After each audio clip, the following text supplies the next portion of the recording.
Hello. Welcome to GD examination YouTube channel. इस channel पर आप सबका बहुत बहुत स्वागत है। आप सभी बच्चे जो एसएससी सीपीओ की तैयारी कर रहे हैं, डेडिकेटेडली तैयारी कर रहे हैं, उन सभी के लिए एक बेहतरीन प्लान, एक बेहतरीन शेड्यूल, एक बेहतरीन गाइडेंस के साथ, एक बड़े भाई वाली गाइडेंस के साथ आपके सामने आया हुआ हूँ। तो जो भी बच्चे सीपीओ के लिए इस बार डेडिकेटेडली तैयारी कर रहे हैं कि इस बार सीपीओ का एग्ज़ाम हमें फाइनली निकालना ही है, उनके लिए जो भी टाइम बचा हुआ है उस टाइम को यूटिलाइज़ कैसे करना है और क्या क्या आपके तरीके हो सकते हैं। अभी आप जो कर रहे हो उससे थोड़े से मार्क्स और ज़्यादा बढ़ाए जा सकते हैं। 2 महीने के अंदर क्या बेस्ट आपके साइड से एफर्ट्स डाले जा सकते हैं जिससे कि इस बार आपका सीपीओ का एग्ज़ाम निकल जाए। बहुत ज़्यादा सोच के समझ के पुराने जो बच्चे सिलेक्शन ले चुके हैं एसएससी सीपीओ में, उनसे बात करके और अपना जो भी अब तक 5-6 सालों से पढ़ा रहा हूँ उस अनुभव पर, उस एक्सपीरियंस के आधार पर आप लोगों को ये गाइडेंस देने जा रहा हूँ। तो आप यहाँ से लेकर लास्ट तक की पूरी वीडियो देखना ज़रूर, भले ही आपको इसकी स्पीड 2x करनी पड़ जाए, 2x की स्पीड पर देखो, बट पूरी वीडियो ज़रूर देखना, उसके बाद ही छोड़ना इस वीडियो को। बड़े भाई वाली सलाह, बेस्ट एक गाइडेंस के साथ आपको ये वीडियो मैं प्रोवाइड कराने जा रहा हूँ। तो देखो, आपको एसएससी सीपीओ के अंदर मैंने पूरा तैयार कर रखा है, यहाँ पर लिखा है बाकायदा, हर एक चीज़ को बेस्ट वे में लिख रखा है कि क्या क्या आपको करना है। तो आपको अगर इस बार जो स्कोर करना है एसएससी सीपीओ के अंदर, 2023 सीपीओ के अंदर आपको जो स्कोर करना है, अगर आपको दिल्ली पुलिस चाहिए तो एटलीस्ट आपको 150 प्लस स्कोर, मतलब जो आपको टारगेट करके चलना है, 150 प्लस स्कोर टारगेट करके आपको चलना पड़ेगा। अगर आप अदर पोस्ट के लिए जाना चाहते हो तो 130 प्लस, तो 130 अराउंड तो आपको टारगेट करके चलना ही पड़ेगा, जो अभी से टारगेट करना है। एग्जाम की डेट आपकी सेकेंड वीक ऑफ अक्टूबर ये कुछ है, और आपके पास लमसम जो टाइम बचा हुआ है वो 65 डेज़ का बचा हुआ है, 65 दिन का टाइम बचा हुआ है, 65-66 दिन का टाइम। तो इस टाइम को कैसे यूटिलाइज़ किया जाए उन चीज़ों पे बात करूँगा। पेपर के अंदर सब्जेक्ट आपके 4 पूछे जाने, रीजनिंग रहेगा, मैथ्स रहेगा, जीएस रहेगा, इंग्लिश रहेगा। वीडियो थोड़ा 5-6 मिनट की हो जाएगी, वीडियो को देखना पूरा, डेफिनेटली आपको एक बेहतरीन सलाह मिलेगी इसके अंदर। ईच सेक्शन 50 क्वेश्चन आने, 50 मार्क्स के आने, ये सब आपको पता है। ईच क्वेश्चन 1 मार्क आपका होने लग रहा है, 2 घंटे का आपका पेपर है, ऑनलाइन मोड में ये आपका पेपर रहने लग रहा होगा। इस बार जो सीपीओ ने चेंजेस किए हैं वो किए नेगेटिव मार्किंग के ऊपर। 1/4 की नेगेटिव मार्किंग नहीं है, इस बार 1/3 की नेगेटिव मार्किंग है।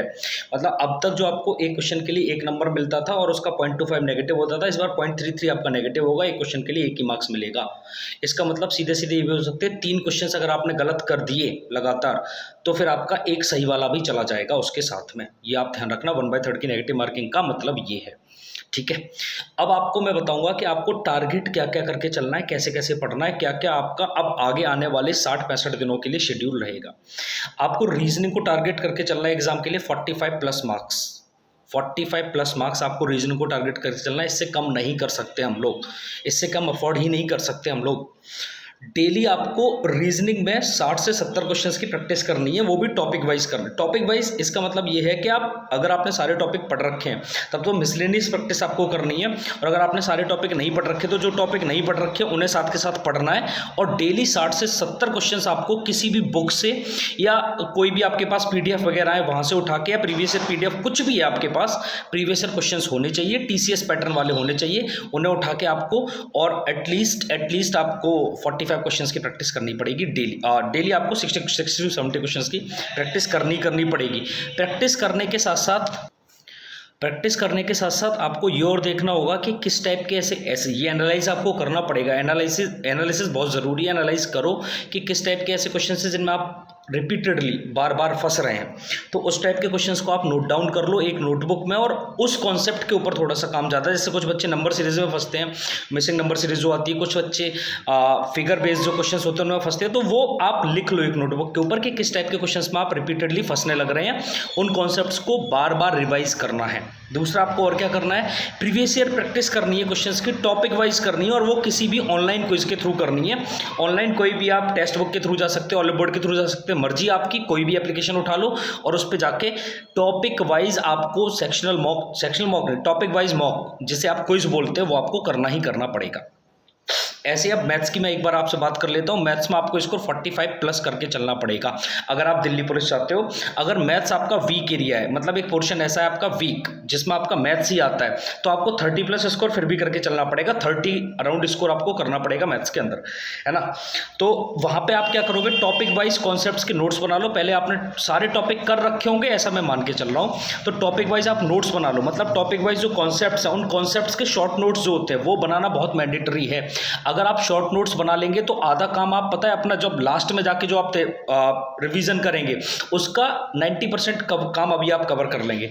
तो टॉपिक वाइज कॉन्सेप्ट्स नोट्स बहुत ज़रूरी है, इन्हें बना लो आप। दूसरा आपको क्या करना है कि प्रीवियस ईयर क्वेश्चंस आपको प्रैक्टिस करनी है। डेली 100 क्वेश्चंस की प्रैक्टिस मारनी है प्रीवियस ईयर क्वेश्चंस की, टॉपिक वाइज।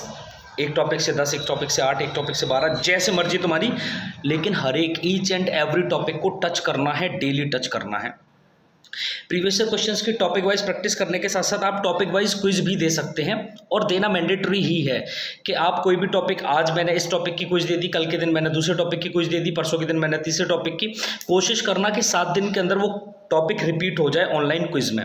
तो टॉपिक वाइज क्विज यहाँ भी आपको देनी पड़ेगी। और सेक्शनल मॉक आपको देने कि क्वांट का सेक्शनल मॉक आपने एक दे दिया, ये कम से कम 10 घंटे का स्टडी प्लान है, डेली 8 से 10 घंटे आपको पढ़ना ही पड़ेगा। तो सेक्शनल मॉक भी आपने शाम होते होते आपने एक सेक्शनल मॉक भी दे दिया, कंप्लीट सेक्शनल मॉक। ठीक है, बात समझ आ रही है कि जिससे कि आपको ये पता चले किस टॉपिक में आपको दिक्कत ज़्यादा आ रही है, तो उस टॉपिक के ऊपर आप टाइम ज़्यादा दे पाएँ। समझ पा रहे हो आप सारी बातों। तो टॉपिक आपका एक सेक्शनल मॉक हो जाएगा।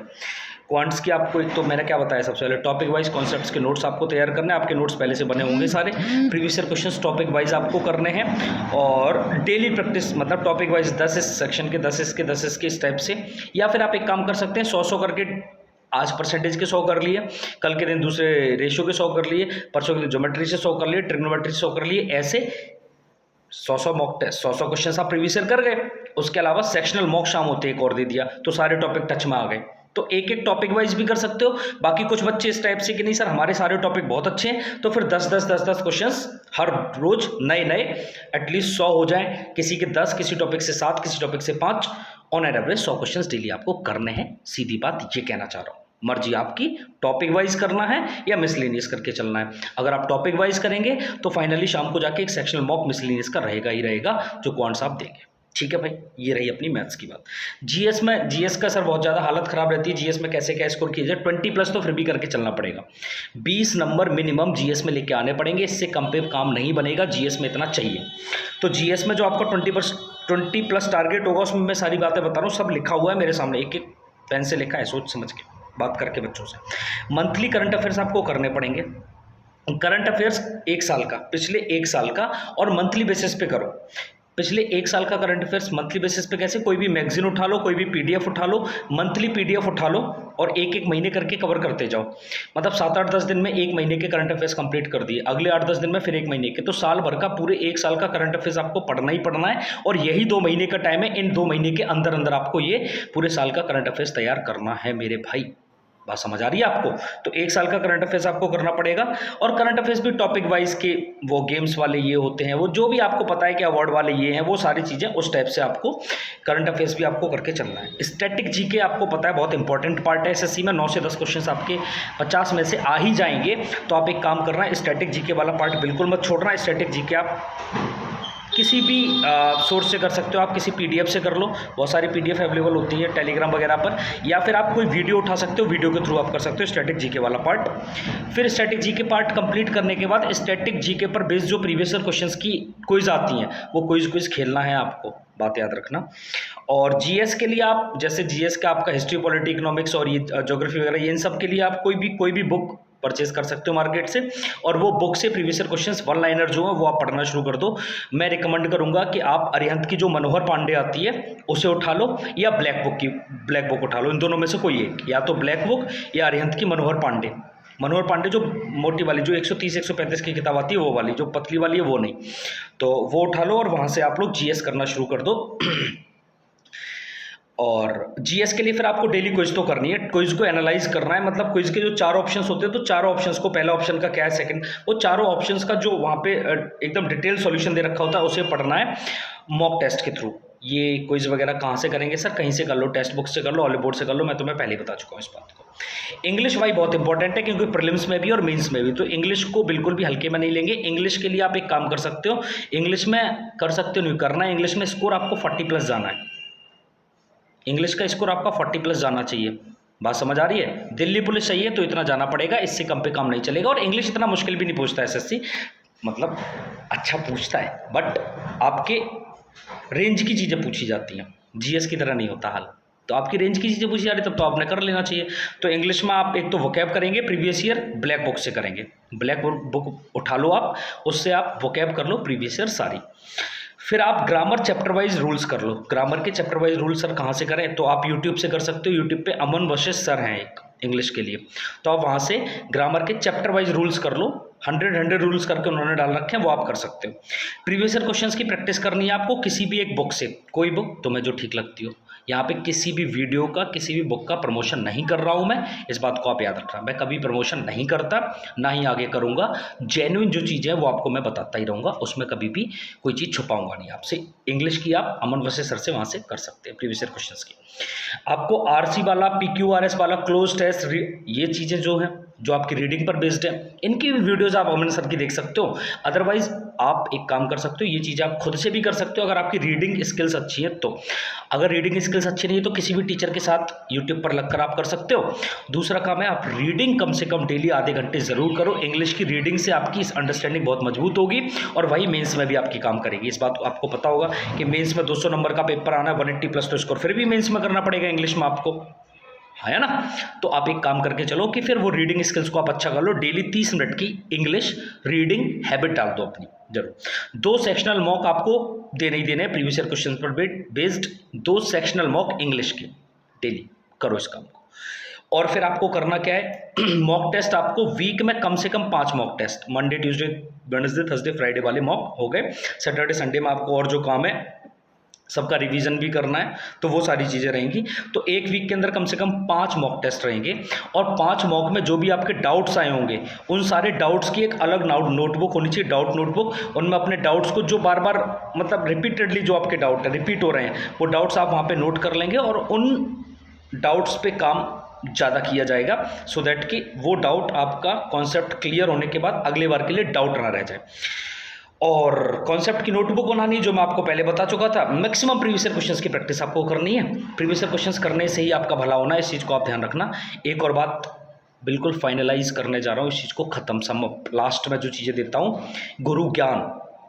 किसी भी एग्ज़ाम के लिए, किसी भी एग्ज़ाम को क्रैक करने के लिए 60% काम होता है मॉक टेस्ट का, 40% आपकी पढ़ाई। आप कितनी भी बार रिवीजन कर लो, आप कितनी ही प्रैक्टिस कर लो, आप कितने ही अच्छे बन जाओ, अगर आपने मॉक टेस्ट नहीं दिए सिलेक्शन नहीं हो सकता। तो 60% जब रोल ही मॉक टेस्ट का है तो फिर मॉक टेस्ट को लगातार करना शुरू कर दो। वीक में 5 मॉक टेस्ट, और आप देखना, आप 2 से 3 वीक मॉक टेस्ट कर लो, उसके बाद अपना इंप्रूवमेंट आप खुद देखने लग जाएंगे कि आप में कितना इंप्रूवमेंट आ गया है। सो दैट मेरे भाई, मॉक टेस्ट कंपलसरी बेसिस पर करना शुरू कर दीजिए। यही गुरु ज्ञान था। अगर आपको एसएससी सीपीओ से रिलेटेड कोई भी क्वेरीज हैं, कोई भी डाउट है, आप यहाँ पर चैनल के कमेंट बॉक्स में डाल सकते हैं। चैनल को सब्सक्राइब नहीं किया है, कर लो भाई, बड़े भाई वाली सलाहें आपको मिलती रहती हैं। इसके अलावा जीडी एग्जामशाला की कोचिंग इंस्टीट्यूट ऑफलाइन में चलती है एटा शांतिनगर में। तो अगर आपको कोई भी एसएससी से रिलेटेड किसी एग्जाम की आप तैयारी कर रहे हो, हालांकि सीपीओ की भी तैयारी कर रहे हो, तो 2 महीने के लिए क्रैश कोर्स चला हुआ है। आप इस यहाँ पर बैचेस को ज्वाइन कर सकते हो, जहाँ पर मैथ्स मैं खुद पढ़ाता हूँ, बाकी टीम अलग अलग सब्जेक्ट्स को पढ़ाती है। यहाँ पर बेस्ट गाइडेंस, बेस्ट रिजल्ट के लिए एटा में एक ही संस्थान जाना जाता है, जीडी एग्जामशाला नाम से।